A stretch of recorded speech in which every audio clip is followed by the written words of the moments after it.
What's up everyone, it's Ipan from Justscription, and yes, we are back again. We are back again with another new YouTube video. After a lot of procrastination, finally I made it. Yeah, finally I made it. So, my review for the 7Artisans 25mm f1.8 manual lens was released in 2018, so that is almost 3 years ago. So now it is time for a long-term review for this lens because I'm broke as fuck. I don't have any other lenses to be reviewed.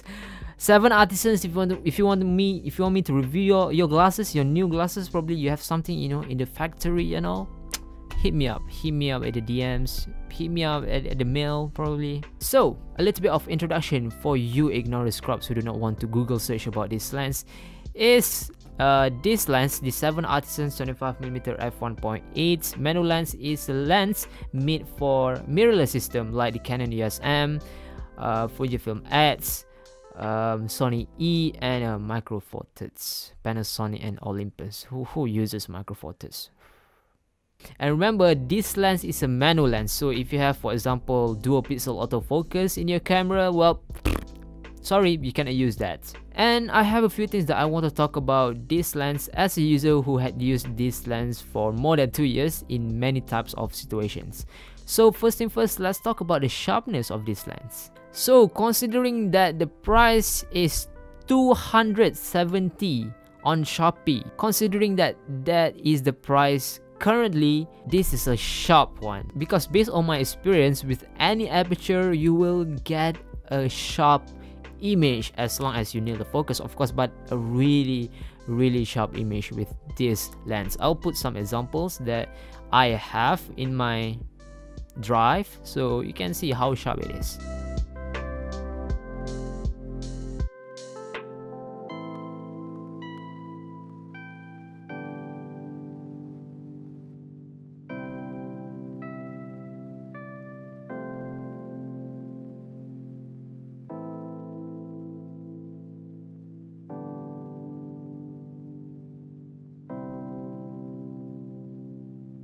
And talking about aperture, let's talk about this one common issue with a lot of lenses, which is vignette.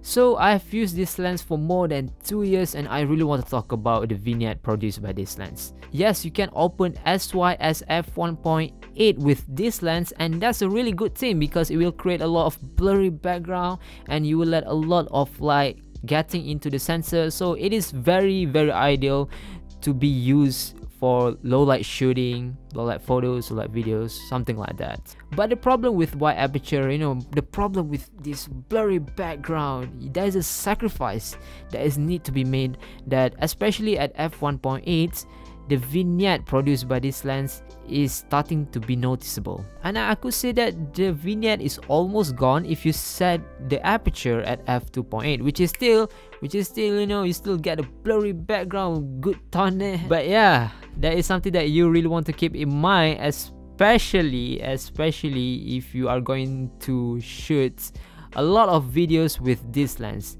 Yes, you can hide it in Premiere Pro, that's what I know, but it's not going to be as easy and it's not going to be as clean as if you know, hide the vignettes for raw photos. So that is something that you really want to keep in mind if you really hate vignettes. So it's 4:11 PM now, so I gotta finish this video before 4:30, I guess. Since this is a fast lens, how is the bokeh characteristic produced by this lens? Not gonna lie, to be honest, it creates an interesting result, especially if you are at f1.8. But yeah, as I said just now, that the vignette is quite noticeable in f1.8, so you know, you have pros and cons at that aperture. So some of you might have heard the term swirly bokeh, or to be specific with the name, probably it is called as Pastel effect. And so it's not as swirly as what pastel lens could produce, but you know, there's a little bit of that pastel effect in the background, there's a little bit of good swirliness in the background, so that is really interesting. So I have a few photos of mine as examples that you can see right now, and yeah, you see that there's a swirliness in the background, there's a goodness of swirliness in the background, so that is really interesting, especially if you want some artistic look in your photos or videos. You might want to consider this lens. Alright, what is my overall thought about this lens? Not gonna lie, to be honest, that this is a good budget option if you are searching for your first lens for your mirrorless system that I mentioned just now. Or even though you're not searching for your first lens, this could be your third, fourth, fifth, sixth lens.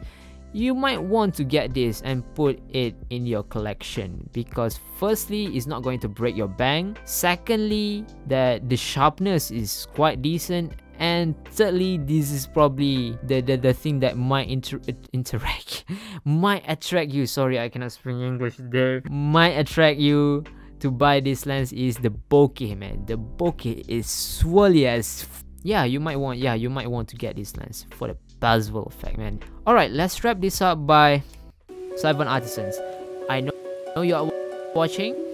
If you are watching right now, please send me some glasses to be reviewed, man.